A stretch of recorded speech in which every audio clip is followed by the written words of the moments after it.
Beginning in the 18th century, the powerful Ottoman Empire began to decline. Constant palace and provincial uprisings weakened the country.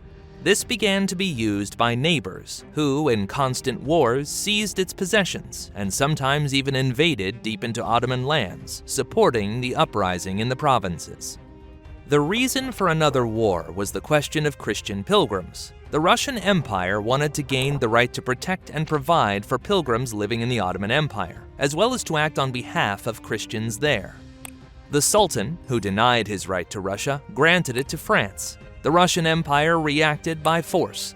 In June, the Russian army invaded and occupied the Danubian principalities, which were under the protectorate of the Ottoman Sultan. The Russian emperor demanded the resumption of negotiations with the Ottoman Empire, but in Istanbul they refused to make concessions and began to prepare for war. 3 European states sided with the Ottoman Empire.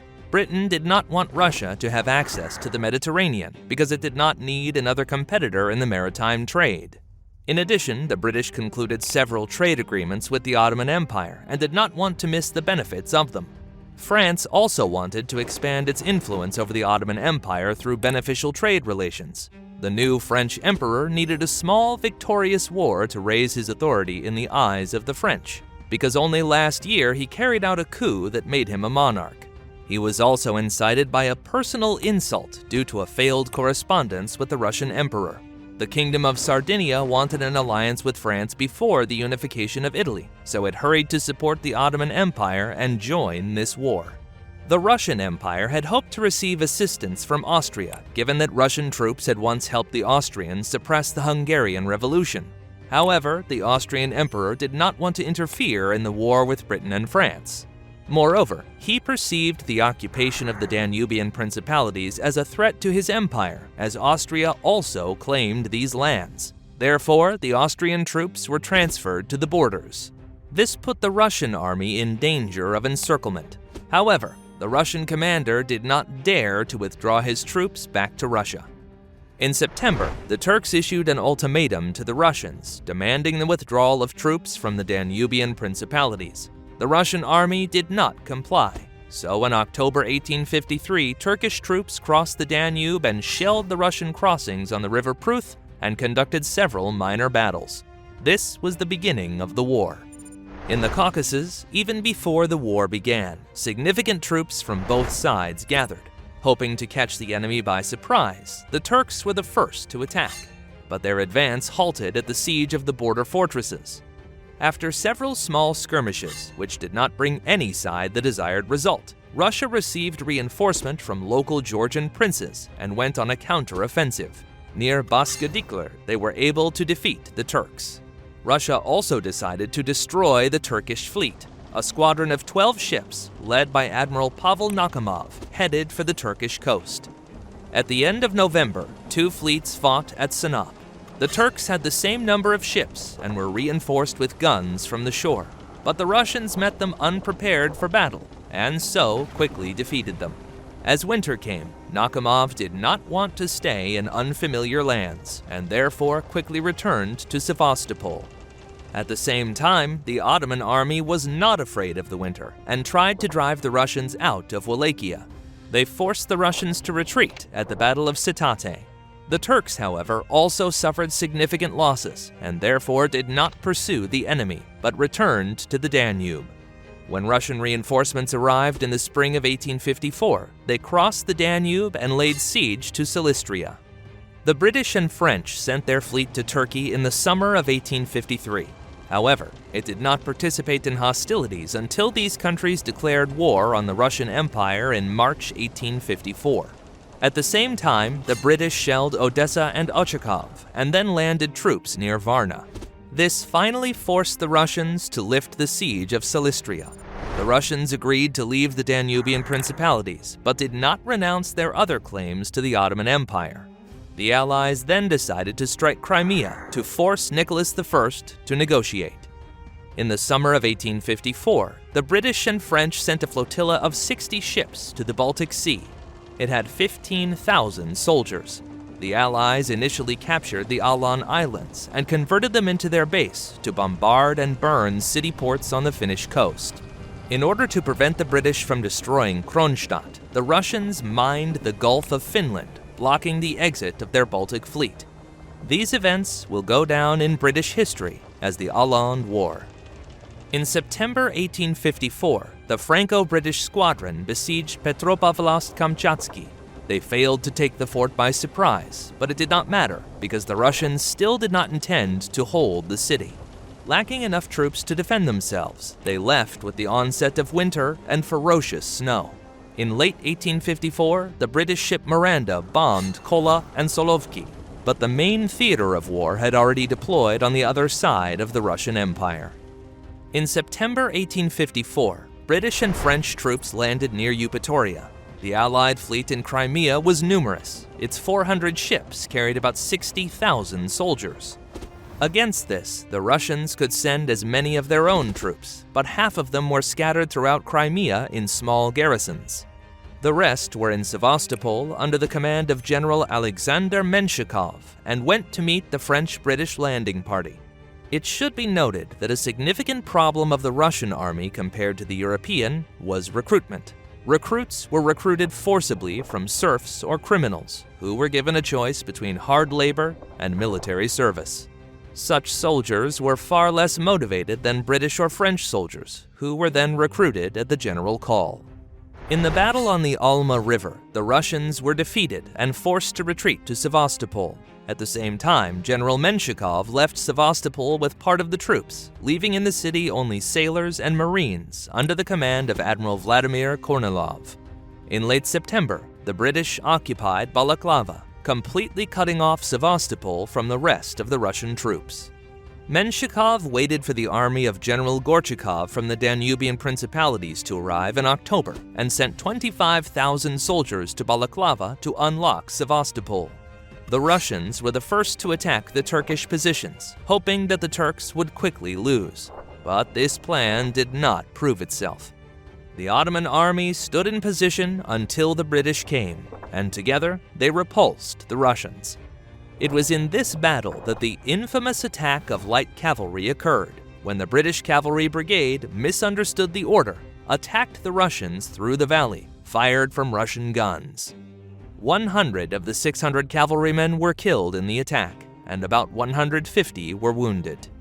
Although the Russians declared victory in battle and rewarded many Russian commanders for it, they never achieved the main goal, to unlock Sevastopol. So, in early November, Menshikov sent 40,000 soldiers to Inkerman. But here they were met by well-fortified positions of the British and French. After a day of storming, the Russians suffered more than 10,000 casualties, and eventually retreated from the battlefield. In Sevastopol itself, the situation was even worse. Although Admiral Kornilov put 35,000 men to arms, mainly due to the mobilization of port workers, there were still not enough soldiers for the defense. Because of the siege, medicines and supplies stopped arriving in the city. Defenders lacked gunpowder and ammunition. For every 10 Allied shots, the Russians answered only 3. The city itself was under constant shelling from ships. Admiral Kornilov died on the first day of the bombardment. He was replaced by Admiral Nakhimov, who ordered his ships to be sunk to prevent British ships from entering Sevastopol Bay. However, the plan to quickly take Sevastopol did not materialize, and the British and French had to prepare for a long siege. In January 1855, the Turks transferred from the Danube to the Crimea part of their troops under the command of Omar Pasha. General Menshikov once again tried to defeat them, hoping for a quick victory. However, in the Battle of Eupatoria, the Russians were defeated by the Turks and were forced to retreat. Due to numerous defeats, Emperor Nicholas I ordered the dismissal of General Menshikov from the post of Minister of War and appointed General Gorchakov as Commander-in-Chief of the Russian troops in Crimea. But soon the Russian Emperor died, and his son Alexander II replaced him on the throne. After the death of Nicholas II in the territory of the Kiev and Chernihiv provinces, rumors spread among the peasants, as if before his death the emperor issued a manifesto that will liberate from serfdom all peasants who left for the war. In fact, Nicholas II issued a very different decree on the next recruitment. But the rumors spread so much that the peasants began to form military units, expel nobles and gendarmes from their villages, and declare that they wanted to go to war. The rebels began to call themselves Cossacks in honor of free warriors who once defended Ukrainian lands, and their rebellion was called Kiev Cossackdom. The new Russian emperor had to redeploy troops from neighboring governorates to suppress the Kiev Cossackdom. In the spring of 1855, the Russians besieged Kars to distract the enemy from the Siege of Sevastopol. In response, the French flotilla set out for the Sea of Azov. Here, they captured Kerch and Temriuk, and during the summer burned all the Azov ports. The British at that time bombed Anapa and Novorossiysk and captured Taman. The British tried to negotiate with the Circassians to raise a rebellion against the Russians, but these attempts failed due to the disunity of the Circassian clans. Turkish commander Omar Pasha landed with his army in Abkhazia at this time, and, having received assistance from local Georgian princes, managed to capture it temporarily.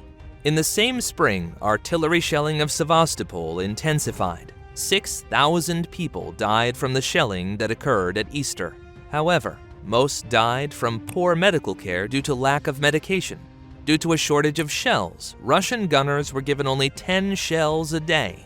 French reinforcements also arrived at the walls of Sevastopol, and along with him 25,000 Sardinian soldiers from the Kingdom of Sardinia. In early summer in June, Admiral Nakhimov died during an inspection of the fortifications. Alexander II demanded that General Gorchakov release Sevastopol.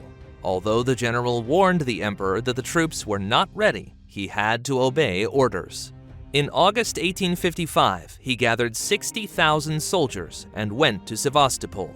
The British and French attacked the Russians on the Chernaya River as they crossed the Traktir Bridge. This position did not give Gorchakov any possibility to strike back, so the British and the French shot Russian soldiers with impunity. Suffering losses of almost 10,000 soldiers, Gorchakov ordered the retreat.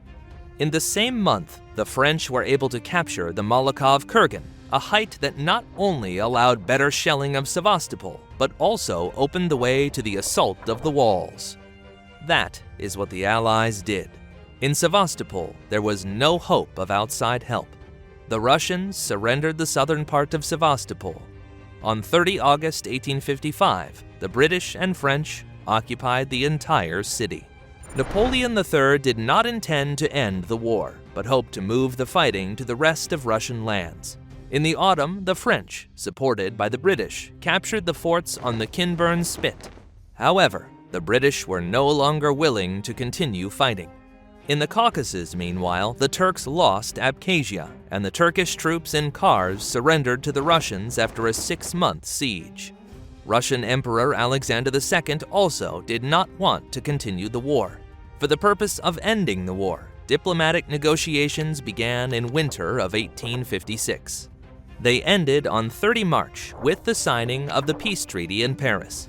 According to it, Russia renounced all claims to the Ottoman Empire, as well as returned lands seized during this war, and agreed not to interfere in the internal affairs of the Ottoman Empire, and not to keep a navy in the Black Sea. The Crimean War, although short-lived, had a huge impact.